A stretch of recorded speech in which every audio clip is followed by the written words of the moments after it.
people have awakened. Not merely to fight for themselves, but to secure the legacy of future generations.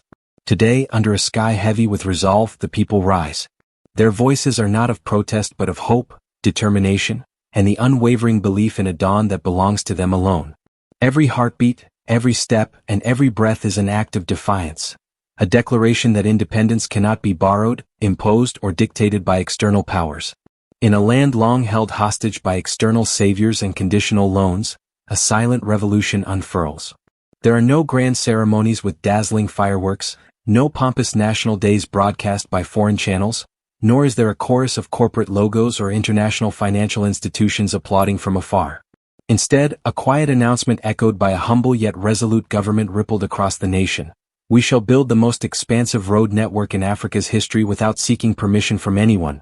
No loans, no aid, no strings attached. Only our resourcefulness, our will, and the sweat of our people. At that moment, as if summoned by the united cries of a determined nation, the ground began to tremble. Across dusty Sahel landscapes and bustling remote towns, gigantic machines emerged, bulldozers, rollers, and heavy industrial equipment rising from the earth like titans of progress. People halted their daily labor. Children ascended rooftops, witnessing with wide eyes the transformation of their villages into beacons of self-reliance. A staggering budget of $200 billion, a sum far surpassing the nation's entire annual production, was declared. No IMF emissary appeared, no World Bank official stepped forth. Only the government and its people shared in that unshakable vision. For decades, the nation had been shackled by the dictates of international financial institutions, obediently signing pacts, accepting loans, and enduring crippling austerity measures that slashed healthcare, closed schools, and sowed dependency. In a small, landlocked country rich in untapped dreams and raw resources, every bailout had been a slow surrender, an erosion of sovereignty.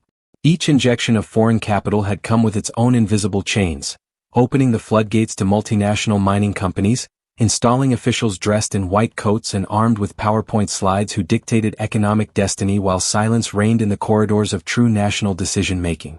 Then, amid mounting skepticism and the familiar chorus of disbelief, the unthinkable happened. The country rose as one. With a budget that dwarfed everything it had before, the government proclaimed a new path. No more borrowed money and no more conditions imposed from distant offices. The project was no mere experiment, no pilot study. The initiative was a full-scale, nationwide blueprint for rebirth. It was a declaration of self-sufficiency. Within 2 short months, over 900 pieces of heavy machinery, bought outright and shipped with precision to each province, stood as living symbols of the nation's resolve. There were no foreign logos on the trucks that rolled forth. No flags fluttered from the construction sites except those emblazoned with the national insignia. Instead, every machine was piloted by young engineers, fresh graduates who had once only dreamed of making a difference, now at the helm of revolutionary progress. Here, in this crucible of national rebirth, every construction site was transformed into a classroom, and every kilometer of road was a lesson in the values of discipline, teamwork, and self-determination. This is not a mere infrastructure project. This is a seismic shift, a redefinition of what it means to be free. Each province is no longer treated as an afterthought in national planning. It is an independent construction unit, given the mandate to bring the lifeblood of connectivity deep into every forgotten village. Every machine team is a dedicated brigade, tasked with the singular mission, to build roads that aren't just physical connections, but the arteries of a nation's reawakened spirit.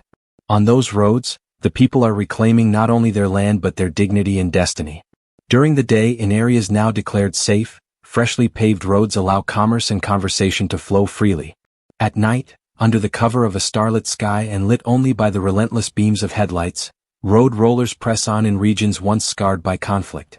They operate with precision and urgency, understanding that every delay is an opportunity lost, every idle moment a retreat into past dependencies. These highways of hope are not built for vanity or vanity's sake. They are built with purpose, to eradicate the inefficiencies that have long strangled the nation's growth. Where once a bag of onions would languish on a treacherous journey, losing half its value after 3 days in transit, a single trip on these new roads now takes a mere 4 hours. Thus, agricultural products are delivered in time, prices stabilize, and local marketplaces thrive. In rural provinces once isolated and abandoned by central planning, a vibrant new life takes root. Food markets burst into action. Supply chains that once faltered now move with speed and reliability. Farmers, empowered by improved connectivity, bypass traditional middlemen, selling their produce directly at fair prices. Cooperative networks form at every major intersection. Women leaders, once marginalized by tradition, now rally their communities to organize shared transportation and secure market access for local goods. Across the countryside, an economic renaissance is underway. Traders and artisans who once migrated toward congested urban centers now remain rooted in revitalized hometowns. The call of the city no longer holds the allure of endless opportunity. Instead, it is replaced by the promise of growth at home. In small villages that were once resigned to obscurity, a vibrant energy now pulses from every street corner. Mechanics set up repair shops, teachers establish schools, and even telecommunications engineers open community hubs. Local entrepreneurs invest in small businesses, spurred on by the certainty of a road that guarantees both commerce and communication. The transformation is not limited to physical infrastructure. It is a rebirth of the nation's social fabric, a recalibration of priorities that places people and self-reliance above foreign dependency. The traditional model, where roads were built solely to feed the capital, leaving hinterlands to wither, has been replaced by a network where every route supports life, commerce, and education. The roads are more than veins of concrete. They are the channels through which hope, opportunity, and trust are circulated. In every province there emerges a new spirit of enterprise. With the construction of every road, the state effectively reclaims its influence, not through edicts from a distant capital, but by being present in every village and town. Each road is planned directly with local needs in mind, linking farms to depots, schools to communities, hospitals to patients. This is a holistic approach to development where growth is measured not merely in economic terms, but in the improved quality of life of every citizen. Innovation is the pulse of this new era. Instead of waiting for external consultants or foreign experts, the nation now trains its own engineers and technicians.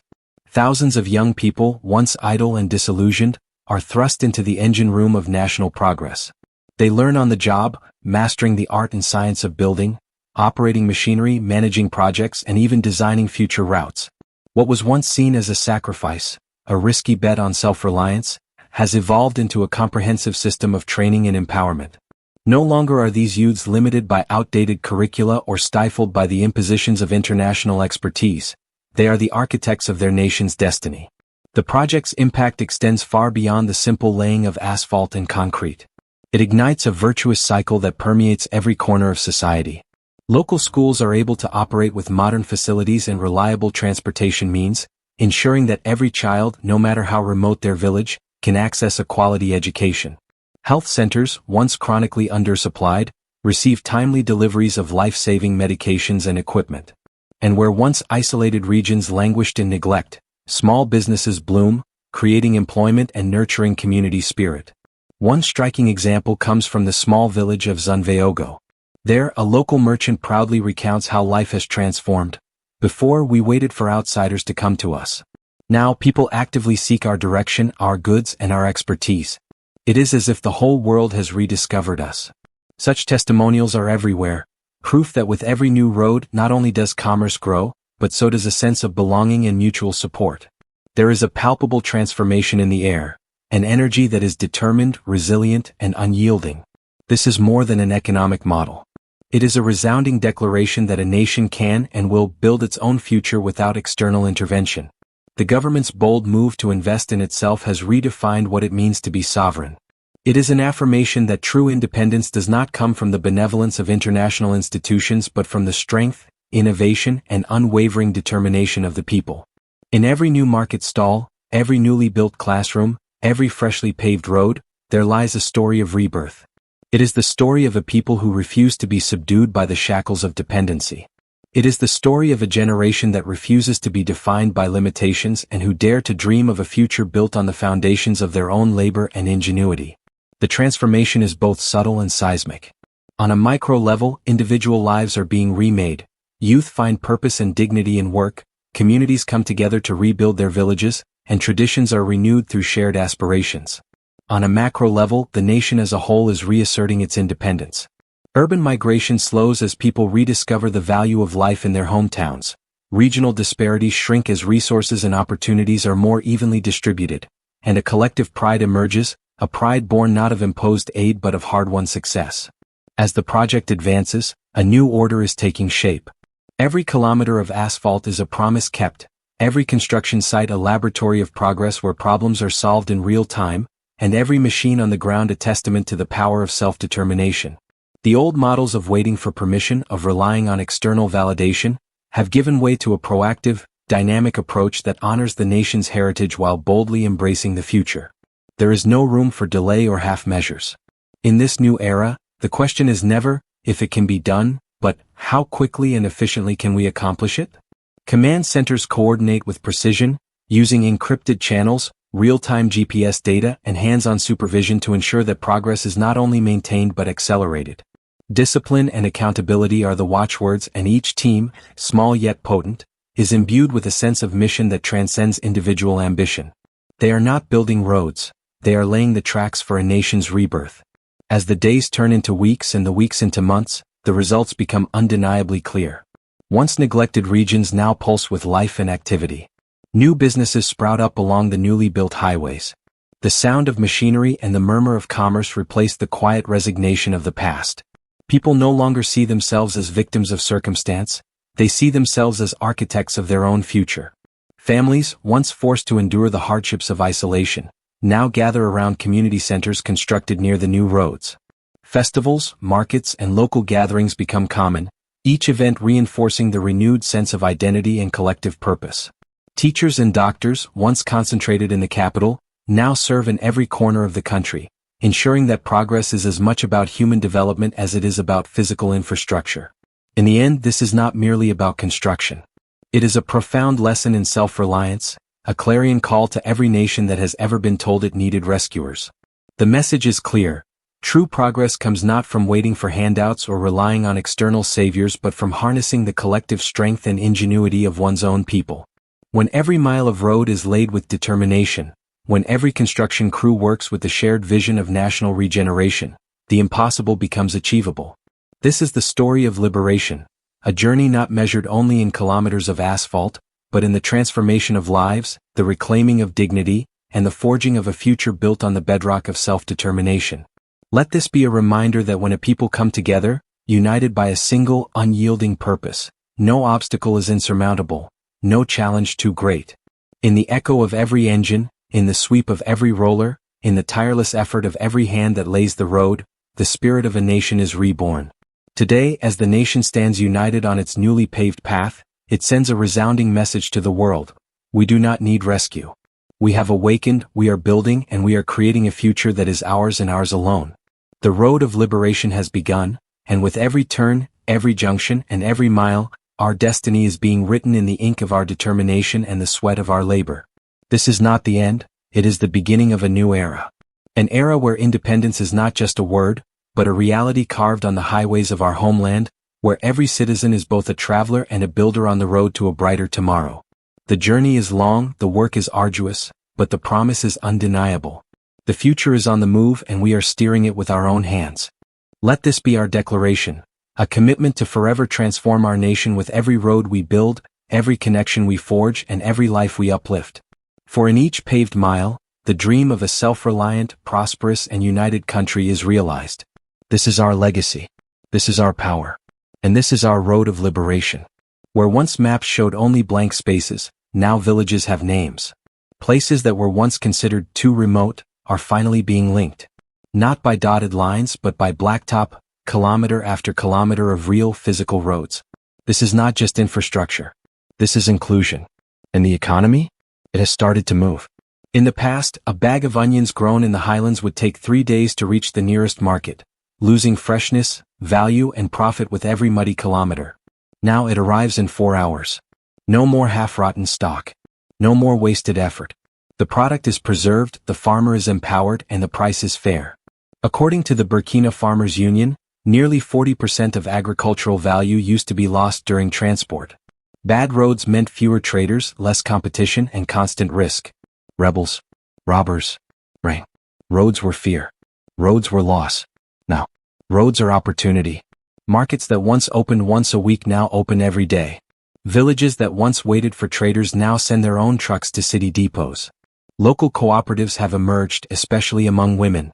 In Kaya, women organized a fleet of shared trucks. moving their produce themselves and pricing it on their own terms. Prices have doubled. Not because of inflation, but because of dignity. In newly connected areas, mobile money transactions tripled in 6 months. Entrepreneurs began registering new businesses. Mechanics, teachers, even telecom engineers left the crowded capital to return to their hometowns, because their hometowns are no longer too far. Hometowns now have roads. Roads bring customers. Roads bring futures. Before, the dream was to leave Burkina Faso. Now the dream is to build within it. And it's happening. Quietly, steadily, proudly. In Twi province, business registrations rose 220% in just 4 months after the interprovincial road opened. In the Sahel region, once considered too dangerous, roadside markets have appeared, 6 of them, processing over 10,000 transactions every week. When roads arrive, people don't flee. They stay. They sell. They start. Fasamibo is not a political campaign. It is a national reawakening. In the past, all roads led to the capital and got stuck there. Thousands flooded to Ouagadougou for jobs, for services, for survival. But the capital couldn't handle them. Land prices rose. Jobs vanished. Life grew harder. Young people fell through the cracks. Fasamibo changed that. When the road opens to the village, something remarkable happens. People return. Not just bodies but skills. Electricians open garages. Teachers transfer to rural schools. Warehouse companies shift their centers to the outskirts, where land is cheap and roads are clear. Development stops being centralized. It becomes shared. An infrastructure expert put it best. Fasamibo is not opening roads for cars. It's opening roads for people, to change their direction.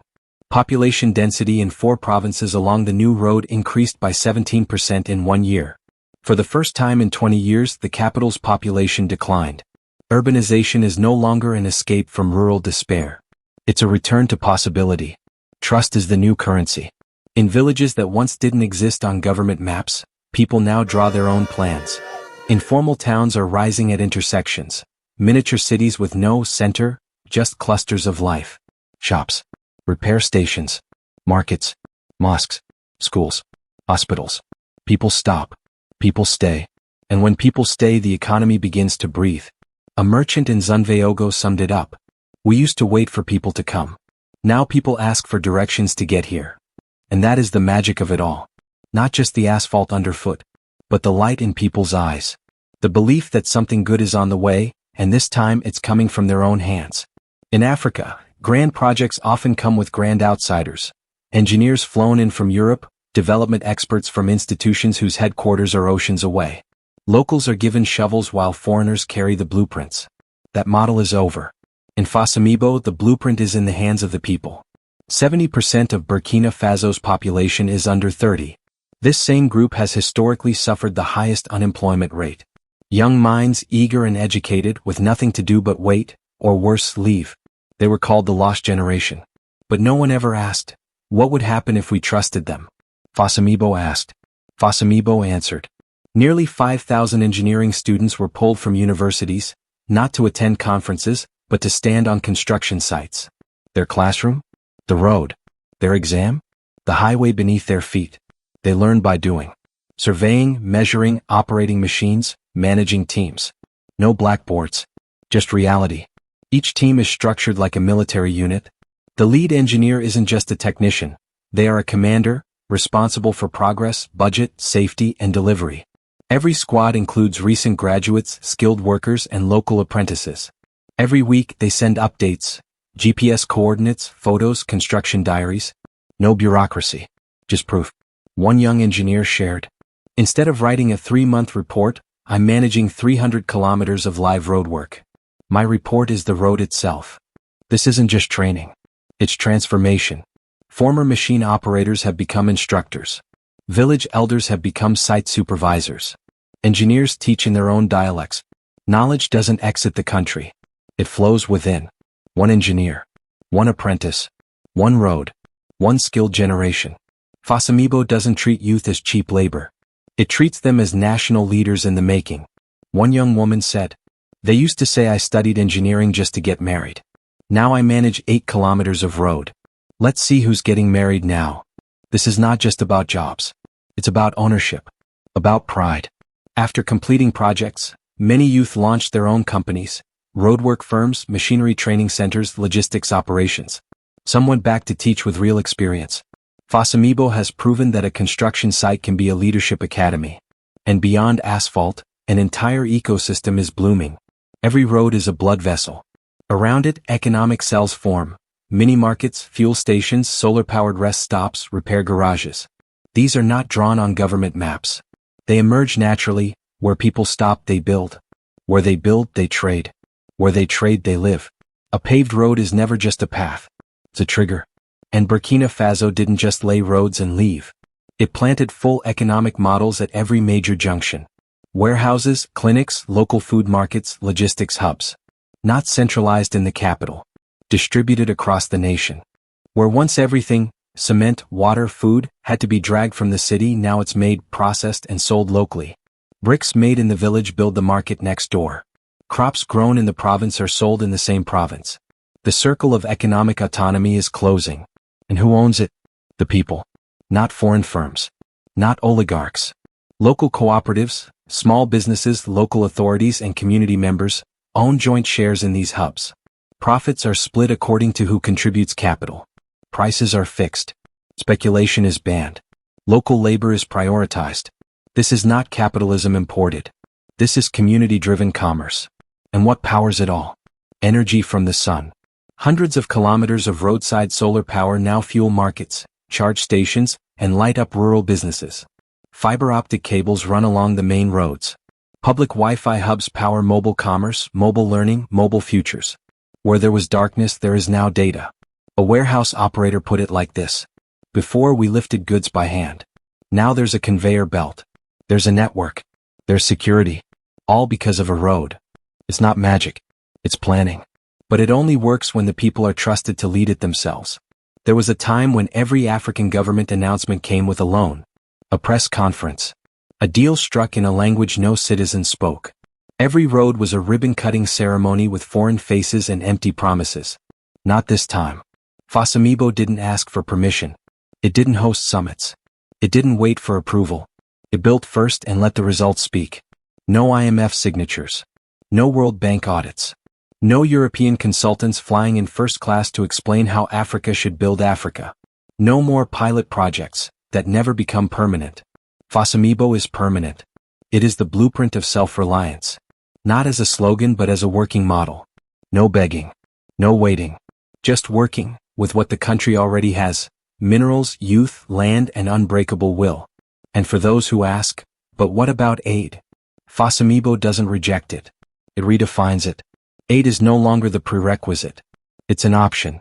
The engine of progress is not funding from the outside, but belief from within. The country didn't wait for global finance. It used its own. Revenue from reclaimed gold and copper. Taxation of foreign companies finally paying fair shares. Money saved from canceling luxury imports and government waste. What once went to champagne now goes to cement. And where aid does exist, it follows local plans, not the other way around. If you think this is just about roads, you're missing the real story. This is about reshaping how a country works, literally. Before, all goods had to be processed in the capital. Now, regional logistics zones handle trade across provinces and borders.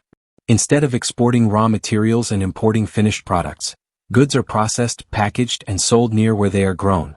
Farmers don't just grow food. They sell it directly. They become stakeholders. A tomato is no longer just a crop. It's part of a local economy, grown, processed, and sold within 10 kilometers. No more waiting for trucks from the capital. No more market monopolies. This is local circular economics in motion. Even better? It's designed to last. Community-owned rest stops, solar grids, and fiber lines aren't just donated projects.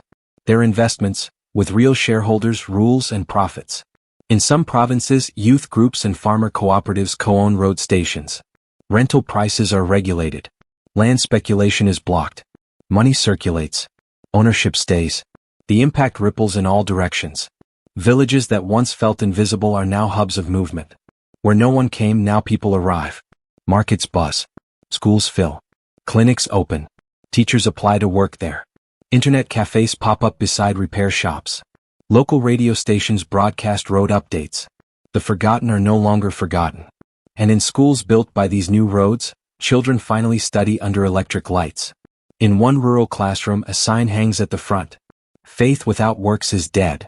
And below it, scribbled by hand. This road is our faith made real. That's what Fasamibo is. Faith made visible. A people no longer waiting for help, but proving they were never helpless. It is not just an engineering project. It's a revolution in identity. Because for decades, Africa was told it needed rescuers, advisors, experts, loans, conditions. Fasamibo replies with asphalt and ambition. No more requests. No more reports. Just results. If you ever thought a road was just a piece of pavement, look again. It is a bloodstream, a lifeline, a classroom, a clinic, a market, a message. And that message is this. We are not a burden. We are builders. For years, the narrative was escape, how to leave Burkina Faso. Now the story is how to stay and thrive. And that is what truly makes Fasamibo different. Because when people no longer dream of fleeing, when they build businesses where they were born, when their children walk to school on the same roads their parents paved, then that country is no longer developing. It has developed a new spirit. This is not the end of the road. It is the beginning of a new one. So if you believe Africa doesn't need saviors, just believers. If you believe engineers can rise from sugarcane sellers, if you believe asphalt can change a nation, then share this story. Because every meter of road laid in Burkina Faso isn't just about moving forward. It's about never going backward again.